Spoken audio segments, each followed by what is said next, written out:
Today, we're going to be talking about the Uber workplace scandal.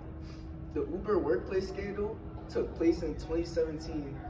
It's about sexual assault and workplace discrimination, and also about a toxic bro culture.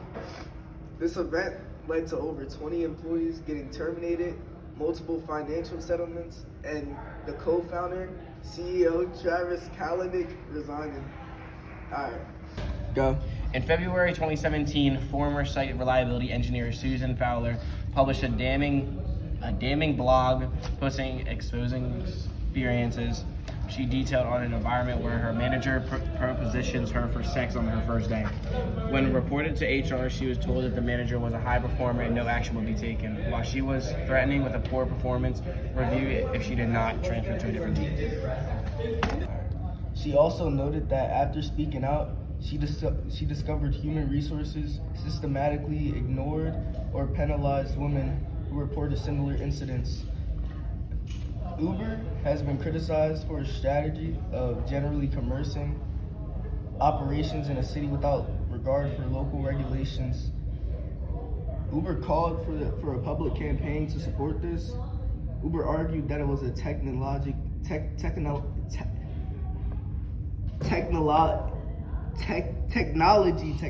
company and not a taxi company, and therefore it was not subject to regulations affecting taxi companies. You just got that out. Go. This was a major problem in 2017 because it exposed a lot of corporate culture and systemic sexual harassment. Co-founder and CEO Travis Kalanick was forced to resign under pressure of major investors in 2017, and later the board entirely dozens of other senior executives and over 20 employees were fired for following an extensive internal investigation. Dara Krohasowskashi was brought in as the new CEO to overhaul the company's culture. Uber had to pay a class fund of $4.4 million to the people involved and harmed by the sexual assault and harassment.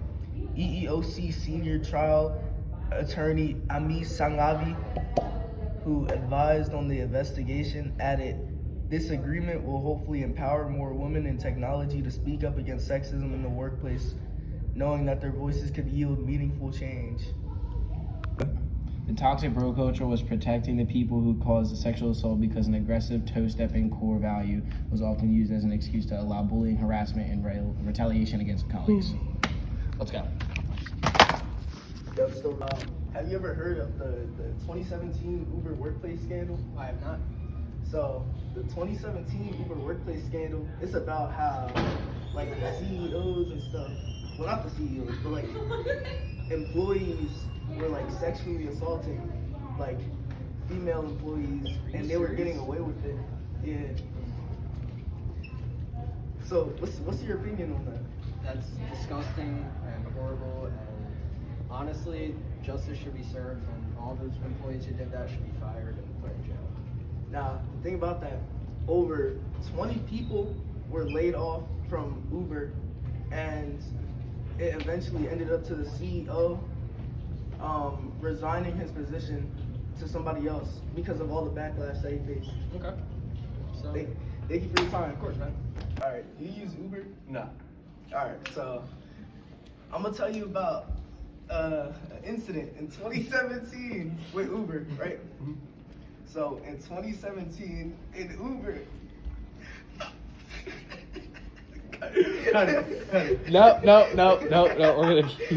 We're gonna keep rolling. All right. This is gonna be our bloopers. Bro, what do you mean? All right. Go. All right. Speak. Hi, Miss Seals.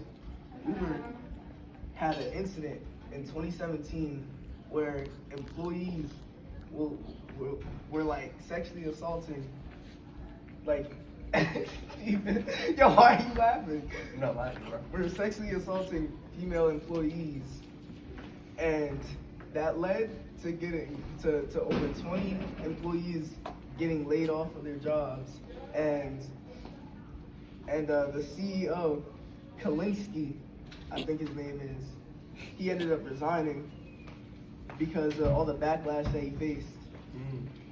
Okay. So I didn't know that. Yeah. Pretty interesting. All right, thank you for your time. No problem, bro.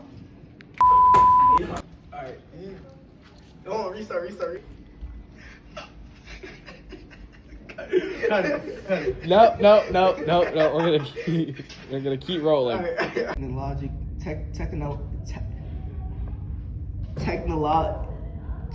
Technology.